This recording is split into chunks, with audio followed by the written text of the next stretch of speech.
کہتے ہیں یہ انسانیت سے گرا ہوا انسان جس نے ہمارے استاد مولانا اسحاق صاحب پہ کفر کا فتویٰ لگایا تھا، ان کی زندگی میں جرت نہیں تھی سامنے بیٹھ سکے. اچھا یہ سنو ذرا استاد کو سننا، ہمارے استاد مولانا اسحاق صاحب، یہ اسحاق صاحب وہ ایک تھا وہ پولیو کا مریض، سنو، جس پر پولیو ایسا گرا ہوا تھا سر کے بال سے لے کے پیر کے ناخن تک. او بھائی ہمیں نہیں پڑھا، میں پھر کہہ رہا ہوں ہمیں اخلاق کا پاٹ کوئی نہیں پڑھا ہے. عصری صاحب کو خبیث ذلیل کہنے سننے کے بعد تم ہو بے شرم بے غیرت جو چپ بیٹھ سکتے ہو. ہم نہیں، ہمیں کوئی نہیں پڑھانا نہ ہمارے لیے بولنا، سیدھی بات نہیں سنو، ہمیں بائیکاٹ کر دو ہمارا، سمجھو ذرا اس بات. لیکن جو ہم بولیں گے اپنی جگہ بولیں گے. ایک پولیو کا مریض وہ فیصل آباد میں ایک مسجد میں اس کو امامت خطابت سے وہ چپکا پڑا ہوا تھا، دنیا میں کسی لائق نہیں، بالکل بیکار بکواس آدمی، کوئی اس کو قبول، کیونکہ اس درجے کا بدعتی تھا، ایسا پاگل ذہن کا آدمی تھا، ایسا بکواس کرتا تھا اپنے بزرگوں کے خلاف. یہ اسحاق جہلوی، اس کو مسجد والوں نے پتہ نہیں کیا یتیمی مسکینی میں اپنے پاس رکھا ہوا تھا. میں تو کہہ رہا ہوں نا، یہ تو وہ والا کیس ہے کہ جی مچھلی پکڑنے جاؤ کانٹے میں پھنساؤ ڈال دو، کم سے کم کلو مچھلی تو کھانے کو مل جائے گی. اب ایک کباڑے والے کو بیچنے جائیں گے ٹوٹا ہوا لوٹا نہیں دے گا ان کے بدلے، نہیں سمجھے. یہ اسحاق جہلوی وہ کیس ہے جو نبی صلی اللہ علیہ وسلم کی ختم نبوت کا انکار کرتا ہے. جو ابن عربی میں نے چول ماری اور امت میں ایک دروازہ کھول دیا، اور ہمارے استاد مولانا اسحاق صاحب رحمہ اللہ تعالیٰ ان کی وجہ سے ڈسیو ہوئے، اور انہوں نے اتنا بڑا جملہ بول دیا اس کے بیہاف کے اوپر کہ جی منصب نبوت قیامت تک جاری رہے گا لیکن کوئی دعوی نبوت نہیں کر سکتا. اور وہ اپنے زوم میں سمجھ رہے ہیں کہ قادیانیوں کو ہم نے جواب دے دیا ہے کہ جناب قادیانیوں دے ہاتھ ایک اور بندوق تسی پکڑاتی کہ تانوں ایک مجلس ہی فائر مارن.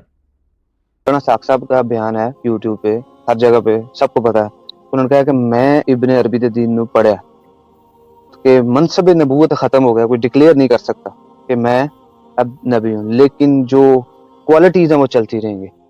ان کی کوئی ویڈیو جو قادیانیت کے خلاف ہے نا جی، وہ ان کے اس بلنڈر کو دھو نہیں سکتی جو انہوں نے یہ بات کی ہے. ہم ڈنکے کی چوٹ پہ اس چیز کی مخالفت کرتے ہیں. اور ابن عربی تو شاہی کوئی نہیں ہے، اس کی کتابوں میں وہ بکواسیات اور شرکیہ باتیں ہیں جن کا دفاع ہی ممکن نہیں ہے. تو مولانا اسحاق صاحب کا میں نے بتایا نا، ان کی ایک کمزوری تھی نا کہ وہ صوفیاء کے بارے میں نرم گوشہ رکھتے تھے، حضرت معاویہ کے بارے میں ان کا ہارڈ سٹانس تھا.